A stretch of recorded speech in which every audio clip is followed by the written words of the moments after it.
Vangelo secondo Luca, capitolo 15. A pecorella sperduta. Gesù allezionava tutta quella gente, quando si accustavano vicino a essa, chi le casigeva e tasse certi uomini che portavano una mala nominata per sentire la parola di Dio.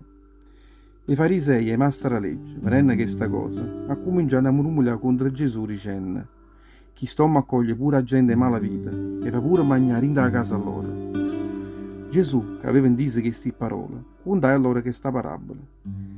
Chi è voi si tiene 100 pecore e ne perde una? Che fa? Non lascia 99 sicure per trovare quella pecorella che si era perduta, sino a quando non l'avrà trovata una volta. E quando l'avrà trovata, si metterà in coppa e spalle sua chi ne priezza e se ne tornerà in da casa sua. Poi chiamerà tutte le amiche e i vicini suoi e dirà a loro: facete festa insieme con me, perché ho trovato un'altra volta che la pecorella che si era perduta. La stessa cosa succedette pure in do regno di Dio. Io vi posso assicurare che in cielo si fa più festa per un peccatore che si converte che per 99 giusti che non hanno bisogno di fare penitenza. O sordo perduto. Se una femmina te ne riesce dramma e ne perde uno, che fa? Una biccia cannella e scopa a casa sana sana e guarda buona insieme a quando non l'ha trovata.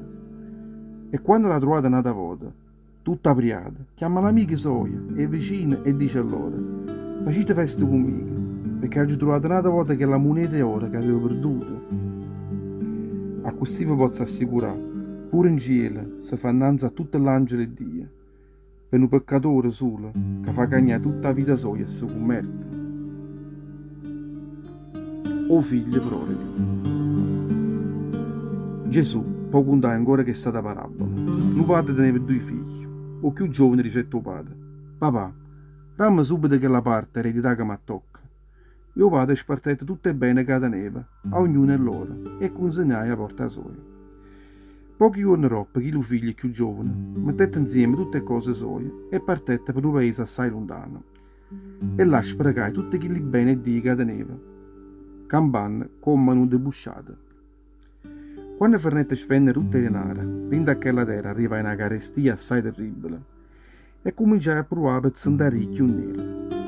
E si mettette a servizio in un signore che è la città, comandai in da terra, e lo facette pascere i porchi. A varia desiderata si saziava con quegli sciuscelli che si mangiavano i porchi, ma nessuno incedeva, capette subito che non poteva più campare così. E stessa danna, già pensai un poco, e poi ricetta: quanta serva a casa di Patama, tenono pane che rassa, e i suoi figli mi sto morendo di fame qua.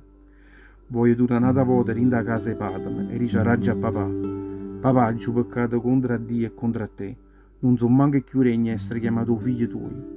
Trattami a magari come non servono tuo.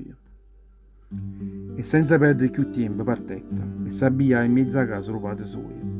Stava ancora assai lontano, io vado verette e che lacrime all'occhio su sette e corrette poi incontra essa. Le buttai i braccia suoi in golle o vasai. Papà, le dice tuo figlio, gli ho peccato contro il cielo e contro te, non so manco più regno a essere chiamato figlio tuo. Ma o padre, dice a tutti che gli serve suoi, facite ambressa. Portate qua un vestito più bello e mettitecelo in gola, mettitecelo pure l'agnello vicino alle rete e non pare sanno la vicino ai piedi. Pigliate vodiele più chiatte, acceritele, mangiammo e facciamo festa, perché questo figlio mio che era morto è tornato a campare, era perduto e mo si è trovato un'altra volta. E ha cominciato a fare sta festa. Il figlio più grosso si trovava in da terra affaticato. Tornando a casa, quando stava vicino a casa, sentette la musica e vedette parecchia gente che ballavano. Chiamai una dei servi a dimandare a chi ma che era sta moina. E chi lo serve la ricetta? È tornato fratete. E patete ha fatto pure a Ciro vediele chiucchiatte, perché chi lo figlio suo era tornato a essere salvo. Ma chi, quando sentette questo, si arraggiai assai e non voleva manco trasicchio in da quella casa. Ascette fuori il padre suo, Tanna, e cercai con tutte le maniere sue lo fa capace. Ma chi lo figlio ricetta o padre? O viccan, io ti sto servendo da tanti anni e non t'ho mai fatto un torto. A Giuseppe mi in pratica tutte le comande tue. E tu non mi hai mai un capratiello, che potesse fare una festicciolo con tutta l'amici miei. Ma invece che sto figlio tuo, che si è mangiato tutte bene tuo, che è male femmina, è tornata. E tu hai fatto accire per essa, pure vederle chiucchiate. Figlio mio, risponde tuo padre, tu sei stato sempre insieme conmigo e tutte cose mie sono tue. Ma avevamo fatto festa, essere priati, perché chi suo fratello tuo era morto e mo è tornato a campare. Era perduta e mo è stata trovata nata a voto.